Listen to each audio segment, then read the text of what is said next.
Kyle, just briefly, your thoughts on how Robert's looked in practice this week? I think he's looked good. He looks fresh. He looks ready to go. He's had about 3 full weeks now, and excited to see him play Monday. How much do you guys discuss scenarios for Monday, scenarios for when he gets hit, how he's going to react, contingency plans, all that? None at all.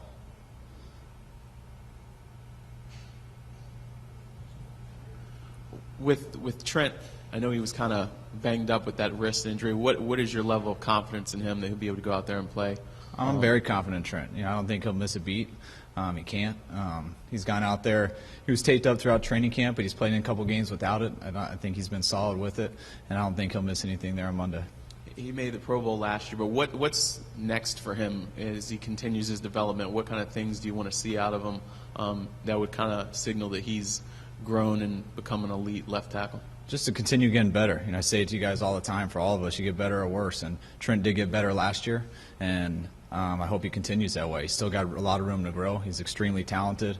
He's working at it hard, and he's gotten better every year we've been here, and I expect him to take a step forward this year. What are some of those areas that he can get better at, I think? Just all around.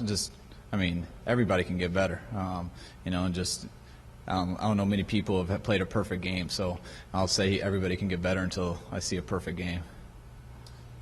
For Chris Thompson at running back, how has his confidence level grown throughout the preseason, and where's he at right now? I think it's good. He got off to a rough start, had a couple fumbles early, had a little success versus Tampa Bay, so I think it was good for him. We've seen him do it throughout college. We've seen stuff on the practice field, and for him to just get that reassurance to do an NFL game, I think it helped him a lot. So hopefully it'll carry over. Kyle, there's been a lot of talk about maybe rust for Robert because it's been so long and some of those things. What ways can you help him hit the ground sprinting, just in terms of game plan and play calling? How can you help to knock off some of that rust in a safe way, I guess?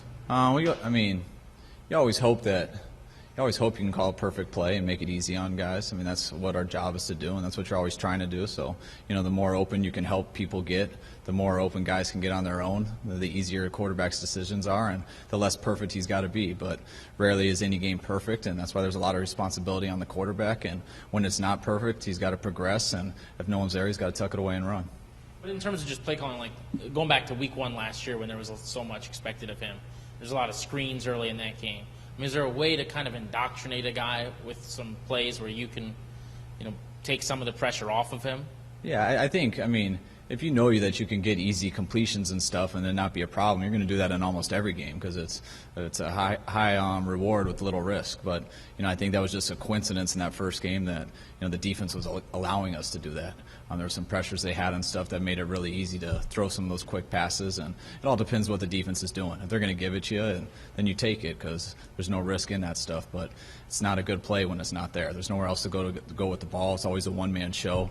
So you call stuff like that, and they're in man coverage, and they're on the guy, and then you have to spike the ball, and there's nothing you can do about it. Kyle, as last year as the season was going along, you know what a creative joy it was as a coach to put together a game plan for Robert and to do something new and different and exciting. This year, second time around, is it difficult to sort of top yourself, so to speak? You've got to take what you did last year, but you got to move it forward. And what kind of challenges does that bring? It's always a challenge. Not just for myself, for every coach in this league. Coaches are good. There's a lot of tape out there, and guys work extremely hard. So if you ever become complacent and you don't change and you don't evolve, guys are going to end up stopping you. The thing that excites me is I think we do have a good system. I think we can do a lot of different things.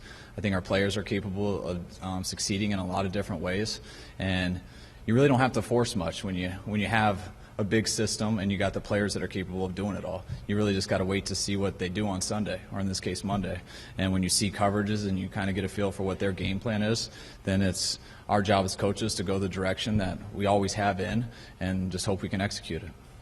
Kyle, you have some guys on this offense that fit very precise roles. Not every receiver, for example, is going to go downfield and block like Pierre and Josh do. How much is it an advantage to have guys who are now able to fit within the comforts of the scheme, do everything that you want them to do, and to be able to do it well? Oh, it's extremely advantageous. When you got guys who know what you want and who are athletic enough to do it, it helps so much. It makes your job so much easier. Each year it's gotten easier for myself.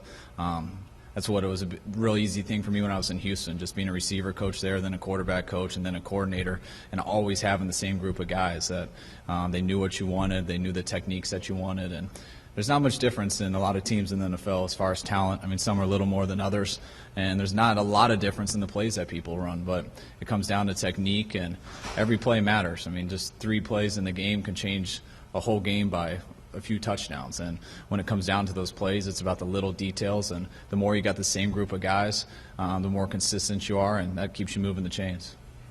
How do you prepare for, and what do you expect from a revamped Eagles defense that you haven't seen in a regular season game yet? That's always a hard thing, because when you only have preseason film to go off, you got to respect it, what they're doing in the preseason, try to get a feel for their fronts and what they want to run. But half the clips you're looking at, guys aren't on the team. You don't know what they're trying to set you up for, what they're actually trying to do. So you can really drive yourself crazy as a coach, kind of why it's tough having a long week. It just gives us more time to overthink every single situation. But when a game like this, you really got to you got to be ready to adjust to whatever they do because you really don't know what they're going to do. And you got to see out there, and you got to have a type of game plan in that can go any type of direction. And it's going to be real important to us to figure out what they're doing and make sure we decide in the right direction to go. Kyle, from a pure passing standpoint, what's the one area that you'd like to see Robert take the biggest jump and improvement in? In the pass game? Yeah, just in the passing game. Just all around. I mean, we're always going to try to be a balanced attack and try to be 50-50 in the game. I think the biggest thing that we improved on last year was third downs. We started off at the beginning last in the league, and in those final 7 games, and we were top 5 in those final 7 games. I don't know what we finished overall, but in the game we went on our win streak, and I thought we got a lot better at third down. And I think that is everybody, but it starts with the quarterback, and I think that's what led us to the playoffs last year, and hopefully we can continue off that. But is it a matter of him improving on progressions in his reads, or is there something specific just for him that you'd like to see him take a leap forward in year 2? I think it's really every NFL quarterback. I mean, in your first year, you see a lot of new coverages. You hope they continue to get better. They are going to learn on the run, especially when you throw them in there as a rookie the first week. And he continued to progress. And that's kind of cliche. Like I always say, you're going to get better or worse. And he did get better throughout the year. And I expect him to continue to get better. We haven't talked to you since the cut to 53. On the offensive line, you kept 3 mid to late round second-year players on there. Want to see what gave you confidence that those guys can get the job done? Well, they played good. I mean, they were part of the best 53. I think that they all improved. We talked about the Revis having some setbacks this year, but those other guys improved a lot, and they were part of our best 53. Kyle, obviously Robert's got the brace on this year, which he wore at the end of last year. This one's kind of newer. Have you seen him adjust to it throughout camp as the drills have kind of increased and that kind of thing, and will it affect anything he does or you guys do? I think you'd have to ask Robert that, but I don't see the brace affect him at all. I mean, he runs the same to me. He looks as good as he always has. He's been cleared since the beginning of training camp, so it's not like this has just happened. The doctor said he's 100% for a long time now, so we've seen him about for a month fully 100% well, and I think he's looked good. I haven't seen any setbacks, and I'm excited to see him out there. Kyle, have you ever had a situation where you've had 4 quarterbacks, and what do you see in Pat White that made you feel like this was a guy worth keeping around? The only time my 2 years when I was quality control in Tampa, we had 4 quarterbacks, but in Houston I think we always had 2, and 1 year we had 3. My last year there, but we kept Pat because it's tough to keep 4 quarterbacks, but I mean it's really staying true to our philosophy. We did believe he was one of our best 53, and when you're having a guy, I mean those guys most of the time aren't going to dress anyways, but you want to keep the better player. You're usually deciding between guys who aren't going to dress, and we thought Pat played really well. He's really only been playing quarterback since the end of January, February, taking those 3 years off. He's gotten better each week that he's been here. I think he's made some huge strides, and I think he can still get a lot better.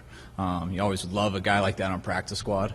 He didn't have that eligibility. I also think we would have lost him if he could have had that. So when you think a guy does have a future and he's part of your best 53, then I think it makes it easy. Do you see him as someone that long-term could be around? Is keeping 4 quarterbacks a sustainable thing to do on your roster? I don't think it's something you're going to do year in and year out. But when the roster shakes up that way, that your fourth guy is one of your best 53, then we will do it. And we'll see what that case is next year. We'll see if that continues throughout the whole year. But it's a week-by-week thing. I mean, we got to always keep our best 53, and he's definitely one of those right now. Kyle, in what ways have you seen Alfred Morris improve, and can he help more in the passing game this year? Yeah, I think Al's improved his hands a lot. He's gotten better in his route running. I think he's improving as a runner, too. You know, he understands after going through a season some of the runs he missed. Even when he missed runs, he's just so physical. He would still always get positive yards, and because rarely does the first guy tackle him. But I think Alf's understand by watching film,